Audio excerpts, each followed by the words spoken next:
Welcome back. Unfortunately, we had to interrupt Officer Kligerman's answer, but you are here to discuss cyberbullying. Yes, cyberbullying, like you said, is online social torment, and it can be done via text messaging, social networking, email, venues like that. It can cross the line to criminal behavior if there's threats of violence, child pornography, harassment, constant annoying behavior, and threatening messages. We had an email actually from a parent saying their child is being bullied via text message, and that they went to the school said we will investigate it if we find fit. But they never asked to see the text messages. They never asked for that tangible evidence. What can that parent do? It is very important for the person to keep the text messages, the communication via the social networking sites, and if it rises to the level of the crime, then the police will investigate it and take action. And at what point do the schools pull in the police? How does a parent go about it, or do they just go to the police themselves?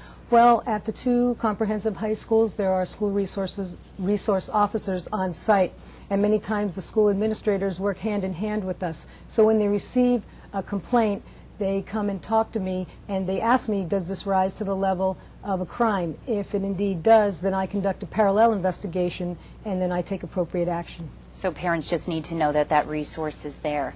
Thank you so much for that. And Mike Carroll, if we could talk to you about obviously there are venues for parents to go, but students can also be helped by other students. I understand you work closely with a peer mediation program. What's the benefit of that? We actually received an email from a parent wondering what's the benefit of a peer mediation program versus an accredited bullying program? Well, they're both beneficial to teaching students coping strategies and conflict management strategies to be able to manage the conflict and the bullying that, as you mentioned previously, occurs in our society. Unfortunately, it doesn't end just when we graduate from high school. Right.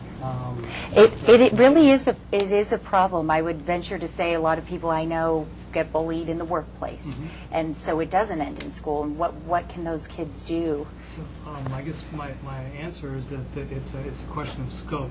The Peer Mediation Club at Chico High focuses on managing conflict. You know, I'm so sorry. I think we need to get a different microphone on you.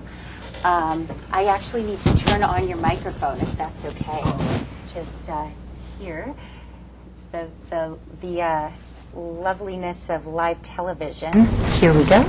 And maybe start over? Start there about your peer mediation knowledge. Oh, okay. Where you were just picking. All right. Well, our Peer Mediation Club at Chico High currently has about 30-plus members who give up their lunch on Tuesdays to come and learn the skills that are part of the conflict management process, steps and rules. Many people think conflict management or peer mediation is like counseling. Actually, it's just the opposite. Peer mediation has more in common with being a boxing referee than a counselor, because the peer mediators, they set the rules, they reinforce the rules, they don't give advice. It's not their conflict, but they do set up an atmosphere by which disputants can successfully resolve their conflict. So that's one function of our club. The other is to do outreach to elementary and junior high school students. We target specifically 6th and 8th grade students because they're the leaders at their respective schools, elementary and junior high. And we teach them skills that are directed towards anti-mean girls, anti-bullying, and then anti-gangs. And we have our high school students orchestrating those presentations and trainings with a lot of activities via PowerPoint. So maybe this is good for kids who are afraid of being seen as the tattletale going to an adult for protection.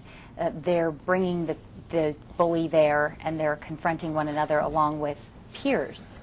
So you're involving the youth and not maybe being seen as a snitch. I know that is a big fear with a lot of kids. Well, our message from the club is that snitches are in prison. Snitches do not exist in society, a society that wants to have peace and prosperity and happiness. And it is important to let responsible adults know when you're being bullied. Thank you so much. We will be right back after this with a little bit more. Please do stay with us.